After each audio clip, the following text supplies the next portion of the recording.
Olá, pessoal. Aqui quem fala é a professora Luciana e hoje eu vou falar um pouquinho para vocês sobre planejamento dentro da disciplina Tecnodocência.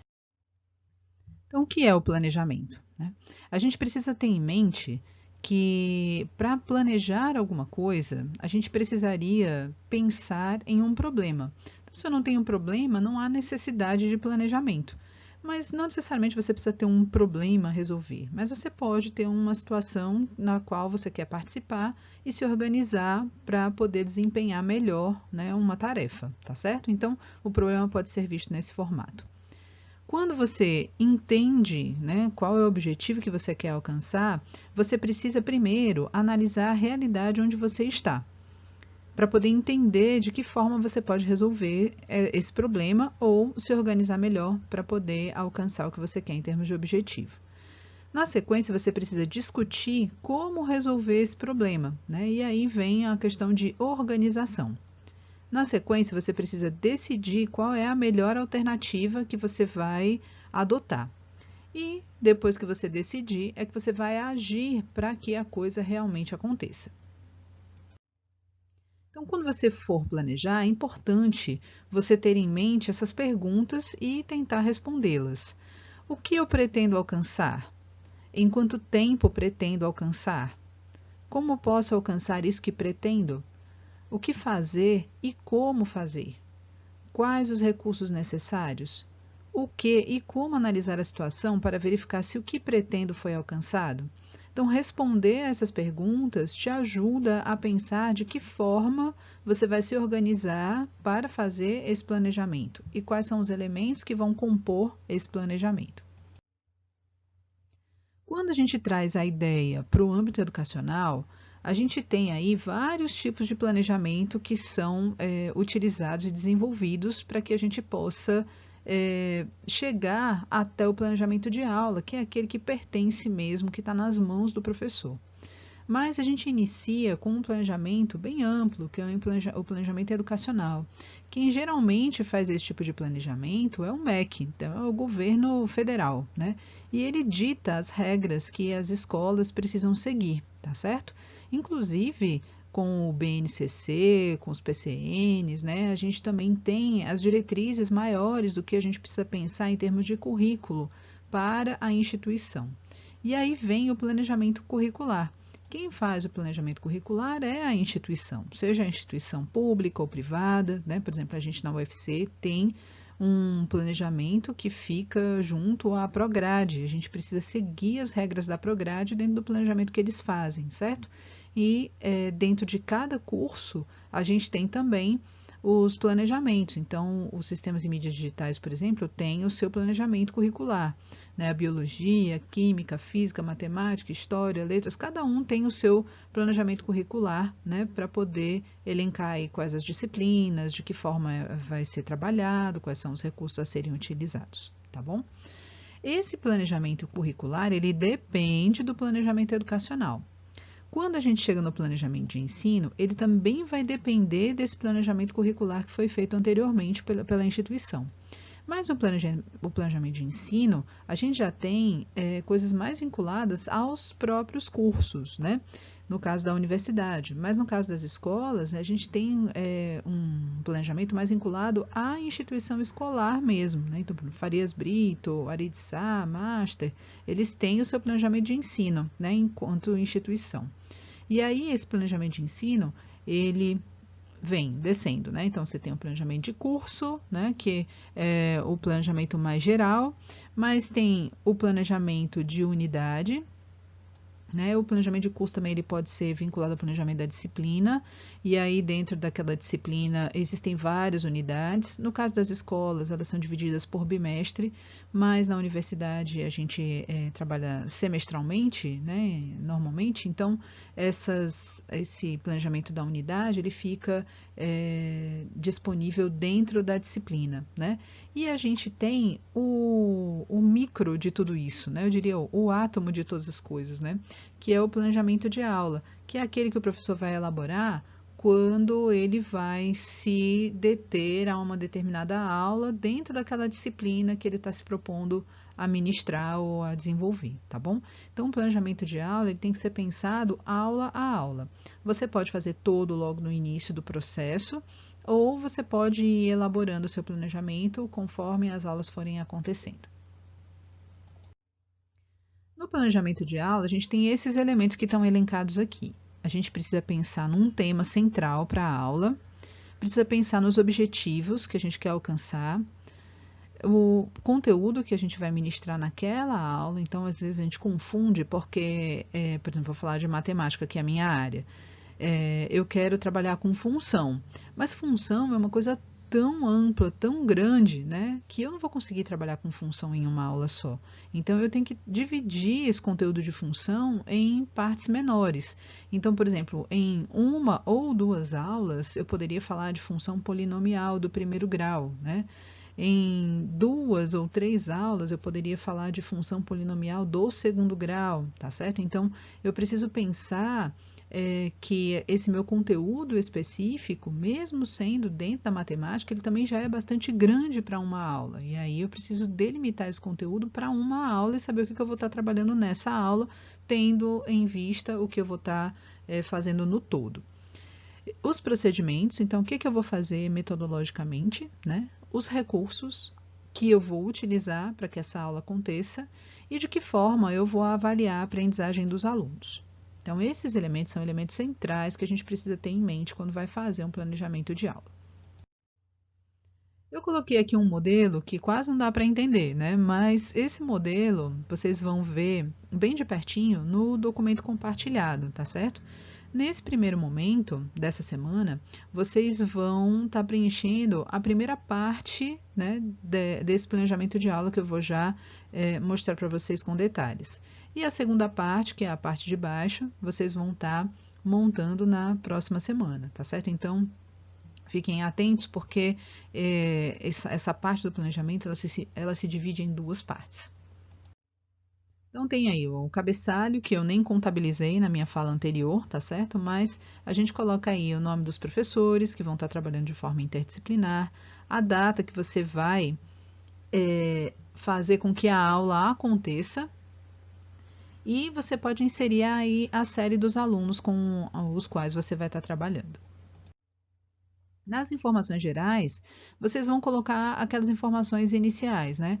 O tema, as áreas de estudo, os conteúdos, quais são os objetivos que você quer alcançar nessa aula e qual é a avaliação. Tá certo? Lembrando que objetivos e avaliação estão intrinsecamente conectados. Vocês vão ver nesse material, nesse vídeo, por que isso acontece. E na segunda parte, né, são as informações específicas, o que você vai estar desenvolvendo. Esse período 1, ele tem a ver com o tempo, tá certo? Então, você pode dividir a sua aula de 50 minutos em duas partes de 25, ou em duas partes, né, uma de 30 e outra de 20. Você precisa dizer qual é o tempo que você vai destinar para esse momento aqui, dessa atividade específica que você vai elencar, tá certo? Além do período e da atividade, você precisa colocar também quais são as estratégias que você vai desenvolver nessa aula, né? Então, a gente geralmente coloca as estratégias no sentido de passo a passo. Então, qual é o primeiro passo que eu vou tomar? Qual é o segundo passo? Qual é o terceiro passo? E os recursos que você vai utilizar nesse momento da aula, porque no segundo momento da sua aula de 50 minutos, você pode estar utilizando outros recursos. Então, é por isso que a gente divide dessa forma. Vou trazer aqui alguns exemplos para tentar colocar a coisa um pouco mais na prática. Então, são exemplos reais, tá certo, gente? Isso aconteceu na disciplina de tecnodocência em edições anteriores.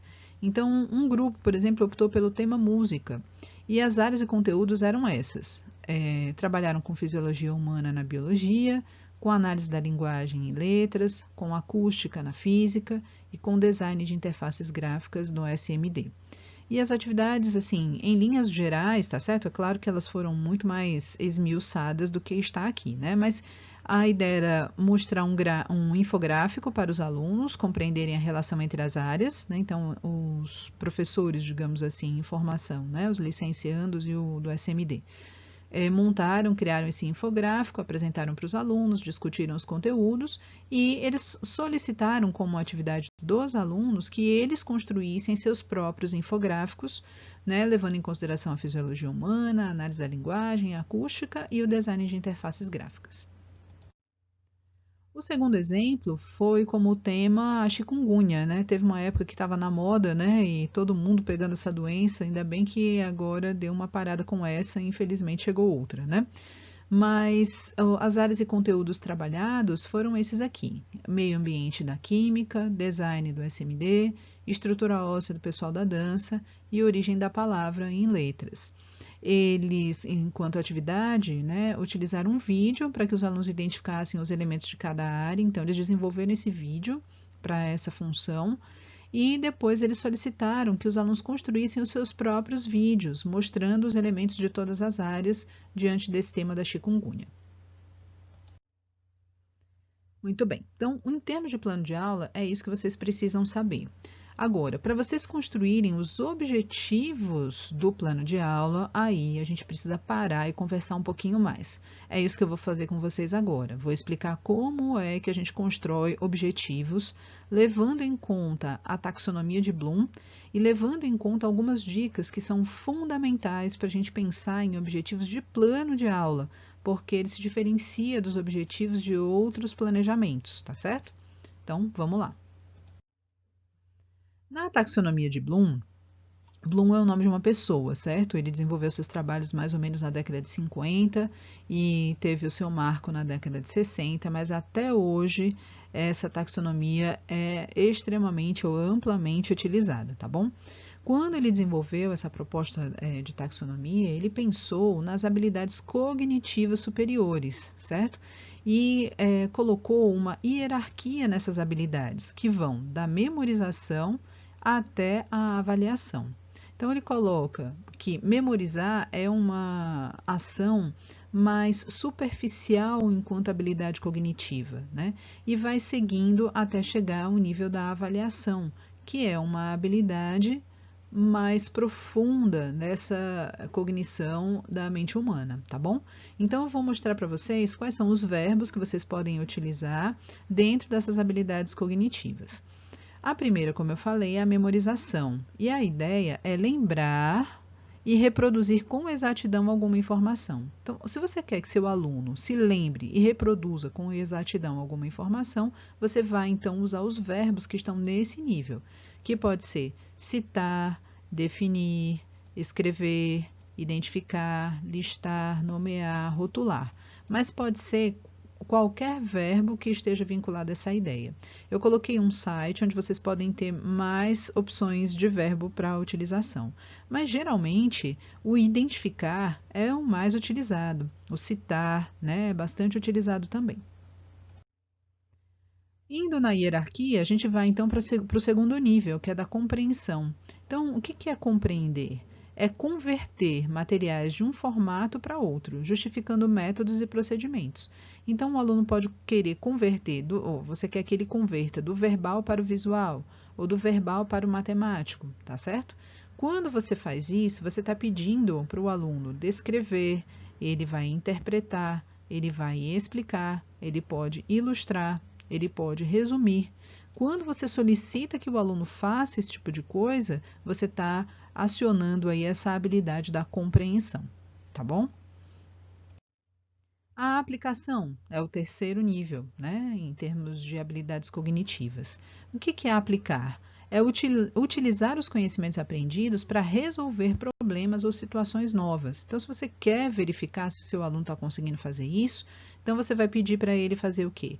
Demonstrar, construir, né, utilizar, aplicar. Então, esses verbos você pode utilizar.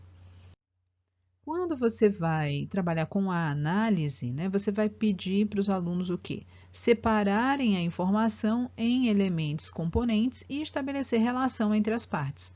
Analisar é nada mais nada menos que destrinchar, separar as coisas.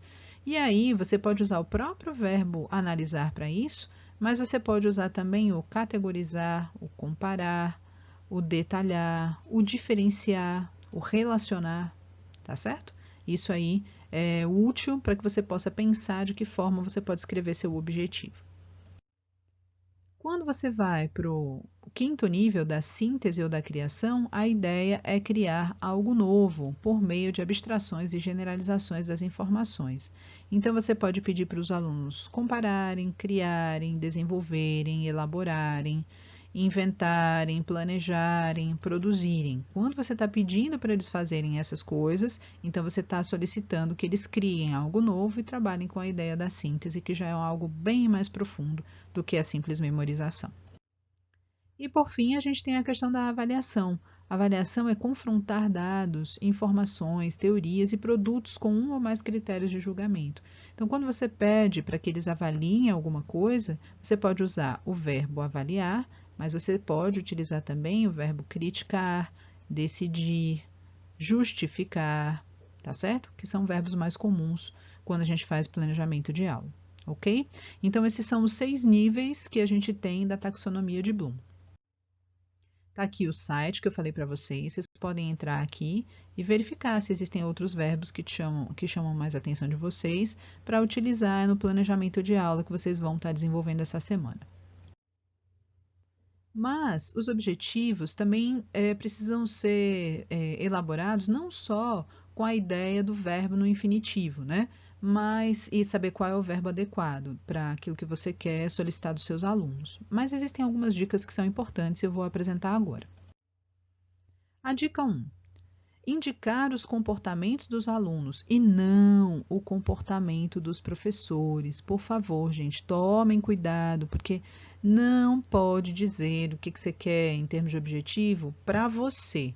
Tanto é que a gente utiliza esse termo aqui que é bem interessante. Ó. O aluno, ao final da aula, deverá ser capaz de... Quando você escrever seu objetivo, você não precisa dizer no seu objetivo, o aluno, ao final da aula, deverá ser capaz de, mas você precisa pensar sobre isso. Então, tá aqui, ó. Ao final da aula, o aluno deverá ser capaz de... Pronto, o seu objetivo começa aqui. Memorizar bons preceitos de proteção à saúde. Tá bom? Então, quando você for construir o objetivo, lembra de levar isso em consideração. Ao final da aula, o aluno deverá ser capaz de quê? Na hora que você for escrever o objetivo, você pense, então, colocar o verbo no infinitivo, mas no seu aluno e naquilo que ele precisa conquistar, e não naquilo que você quer que ele conquiste, tá bom? Então, o referencial sempre é o aluno. A dica 2 é indicar claramente a intenção do professor sem dar margem a muitas interpretações. Então, eu coloquei uma listinha aqui de verbos que dão margem a muitas interpretações. Por exemplo, compreender, que a gente adora, né, a colocar. Não coloque no seu objetivo, porque compreender é uma coisa muito ampla. E o objetivo ele existe para que a gente possa avaliar a aprendizagem do aluno. Uma vez que você coloca compreender, você não sabe exatamente o que o aluno está fazendo, porque você não tem uma máquina que entre no cérebro do aluno para que você entenda o que ele está compreendendo ou não. A mesma coisa, o mesmo raciocínio a gente usa para saber, entender, desenvolver, aprender, melhorar e conhecer, tá bom? Então, tomem cuidado com esses verbos, não utilizem, tá?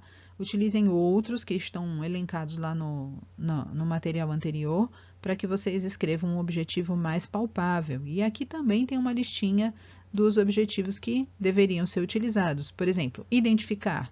Você tem como avaliar se o aluno está identificando ou não. Diferenciar. Você consegue avaliar o que o aluno vai diferenciar ou não. Escrever, resolver, comparar, escolher, criticar. Tá certo? São verbos que têm poucas interpretações e que ajudam a gente no momento da avaliação, tá bom? Então, eu coloquei um exemplo aqui embaixo. Conhecer fatos básicos relativos à saúde e à doença é uma coisa que é difícil da gente imaginar. Mas se você colocar comparar os elementos básicos vinculados à saúde e à doença, fica mais fácil, porque quando ele vai comparar, ele vai dizer o que há de semelhante e de diferente entre essa questão da saúde e da doença, tá bom? Dica 3. Especificar o que o aluno deve realizar. E aí a gente precisa estar perguntando: o que fará o aluno para demonstrar que alcançou o objetivo? Se o objetivo responde a essa pergunta, ele está bem enunciado. tá bom? Então, escreve o seu objetivo livremente. Aí, faz essa pergunta, depois que escreveu o objetivo, que o aluno vai fazer para demonstrar que alcançou esse objetivo? Aí, se a gente tiver uma resposta bem clara, é porque o objetivo está bem construído. Então, tá aqui, ó. O que o aluno vai fazer para demonstrar que alcançou o objetivo? Ele vai identificar doenças, seus sintomas e suas causas com a adoção de hábitos de higiene e alimentação saudáveis. Então, ficou claro o que ele vai fazer e cumpriu a meta, digamos assim, dessa dica 3. Então, ela é muito boa para a gente verificar se aquilo que a gente escreveu realmente faz sentido. E a dica 4, gente, pensar em no máximo 2 objetivos. Cuidado, é uma aula de 50 minutos que vocês vão elaborar, tá certo? Então, os objetivos, eles têm que contemplar uma ação interdisciplinar nesses 50 minutos. Então, se você colocar um objetivo para cada área do conhecimento, você não está trabalhando de forma interdisciplinar.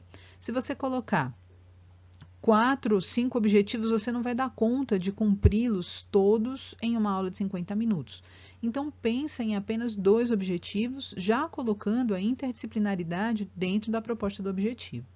Então, tem aqui, ó, identificar doenças, seus sintomas e suas causas com a adoção de hábitos de higiene e alimentação saudáveis por meio da construção de tabelas e desenho de estruturas biológicas, tá bom? Então, ficou tudo demarcado dentro desse objetivo. Pronto. A gente fala em objetivo não é por outro motivo, não, mas é porque a gente precisa falar da avaliação. A gente tem o objetivo como uma meta do que o nosso aluno precisa alcançar dentro do processo de aprendizagem. E a avaliação ela vai servir como termômetro para saber se o objetivo que a gente traçou realmente foi alcançado. E é por isso que eu vou falar de avaliação agora, para que vocês possam entender como é que a gente olha para uma coisa e para outra ao mesmo tempo. Então, na avaliação, a gente vai determinar o que vai ser avaliado, ou seja, a gente precisa saber quais são os objetivos que precisam ser alcançados. A gente precisa ainda selecionar as técnicas e os instrumentos de avaliação, que é o que a gente vai ver agora, e estabelecer quais são os critérios e as condições para a avaliação. Então, a gente precisa ter isso em mente também, para que a gente possa, na hora da correção, verificar, né, esses elementos que a gente elencou em termos de avaliação e para saber se os objetivos foram alcançados ou não. Então, eu coloquei aqui uma tabela com possíveis instrumentos e possíveis técnicas para cada instrumento, tá bom? Então, você pode fazer, por exemplo, uma avaliação com um questionário de sondagem. Você pode fazer com a sala toda, que é uma técnica, né, escrevendo os elementos na lousa, ou você pode fazer individualmente, né, aplicando um formulário com cada aluno, como a gente fez no início da disciplina de tecnodocência, e como a gente fez também quando vocês responderam ao questionário do pós-made, tá certo? Vocês podem utilizar um questionário de autoavaliação, e essa autoavaliação ela pode ser feita com o professor em grupos, que é uma técnica, ou pode ser feita individualmente também com formulário, que é outra técnica para a utilização desse instrumento. Existem outras técnicas além dessas, professora? Com certeza, e vocês podem criar outras técnicas para utilizar determinados instrumentos. Mas, por exemplo, existe também os seminários. Seminário com pesquisa, e seminário, que é uma técnica, e seminário com produção própria, né? E aí o aluno vai construir o seu conhecimento, né, a partir do senso comum, tá certo? Então, isso pode acontecer para que depois seja discutido, contestado com o grupo. Podem acontecer, por exemplo, debates, né? Onde você pode colocar com uma técnica um grupo contra e um a favor, ou podem ser debates individuais. Você pode passar uma lista de exercícios para os alunos, que eles podem desenvolver em grupo ou eles podem desenvolver individualmente. Você pode fazer estudos dirigidos, né? Como aquela questão da máquina de ensinar que vocês utilizaram, pelo menos deveriam ter utilizado quando estudaram sobre construcionismo, ou podem fazer estudos dirigidos com pesquisa, com consulta. Vocês podem trabalhar com jogos, por exemplo, né? E pedir para os alunos encontrar as respostas nos jogos, como os quizzes, por exemplo, ou então pedir para eles elaborarem perguntas para que outros colegas da classe joguem também. Então, cada grupo, por exemplo, pode elaborar um jogo para que os outros joguem, né? Vocês podem pedir relatório, né, para os alunos encontrarem as respostas ou fazerem uma produção própria. E aqui existem várias opções. Você pode trabalhar com música, teatro, dança, né? E aí eles podem tanto buscar informações, né, com essa atividade, como produzir coisas novas, né? Isso vale para texto, para gráfico, tabela, vídeo, podcast, imagem, desenho, pintura, tá certo? Então você pode pedir tem várias opções de instrumento, né, para que os alunos executem atividades e várias técnicas que vocês podem usar para que esses instrumentos sejam utilizados em termos de avaliação. Então, está aqui um exemplo. Ó.